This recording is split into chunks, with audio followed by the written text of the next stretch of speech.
পানি কিংবা শরবত আমাদের সামনে থাকে, আগে পানি কিংবা শরবত খাই, তারপরে খেজুর খাই। না ভাই, আগে খাইতে হবে কি?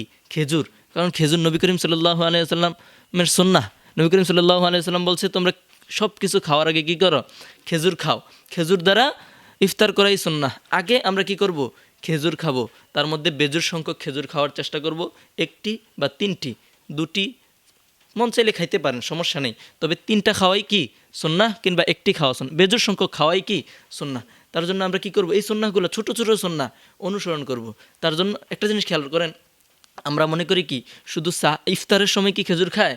না না, শুধু ইফতারের সময় খেজুর খাইতে হয় এমনটা বিষয় না। নবী করিম সাল্লাল্লাহু আলাইহি ওয়াসাল্লাম বলেছেন, সাহরির সময় কি করো? খেজুর খাও। এই সাহরি নেয়ামতপূর্ণ, তার জন্য সাহরিতে খেজুর খেতে হবে। কি খেতে হবে? খেজুর খাওয়া সুন্নাহ। সাহরিতেও খেজুর খাওয়া সুন্নাহ। আমরা সাহরি খাই, আমরা কি খাই? সাহরি খাই, কিন্তু খেজুর খাই না। মনে রাখবেন, আমাদের উচিত সাহরিতে খেজুর, একটি খেজুর হলেও খাওয়া। খাবার শেষ করছেন, হ্যাঁ 5 মিনিট আগে খাবার শেষ করবেন। আমরা তো অনেক সময় খাবার খাওয়ার সময় উঠতেই পারি না। আমাদের দেশের মুয়াজ্জিনরা বারবার মাইকের মধ্যে এলান করে, কিন্তু আমরা সতর্ক হই না।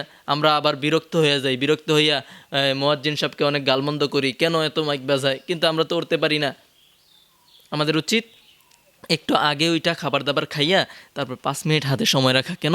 একটা খেজুর খাবেন। রাসূলের সুন্নাহটাকে অনুসরণ করেন। রাসূলের সুন্নাহগুলো আমরা বাদ দিয়ে দিতেছি। রাসূল পাক সাল্লাল্লাহু আলাইহি ওয়াসাল্লাম বলছেন, আমার কোনো মৃত সুন্নাহ যদি আমার কোনো উম্মত কোনো সমাজে প্রতিষ্ঠা করতে পারে, তাহলে সেই উম্মত জান্নাতের মধ্যে আমার সাথে সেই উম্মত থাকবে, বলে সুবহানাল্লাহ।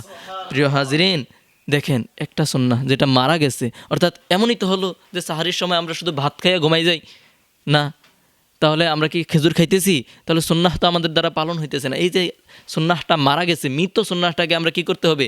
জাগ্রত করতে হবে। তার জন্য হাতে 5 মিনিট সময় রাখবেন, খেজুরটা খাবেন, খাইয়া তারপরে পানি খাইয়া তারপরে আপনি কি করবেন?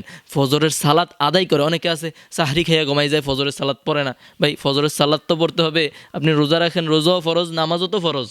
নামাজও পড়বেন, রোজাও রাখবেন। তার জন্য সাহরি খেয়ে, খেজুর খেয়ে, পানি খেয়ে তারপরে ফজর পড়বেন। ফজর পেয়ে তারপরে একটু রেস্ট করবেন, বিশ্রাম করবেন। বুঝতে পারছেন? তারপরে ইফতারের সময় কি করবেন?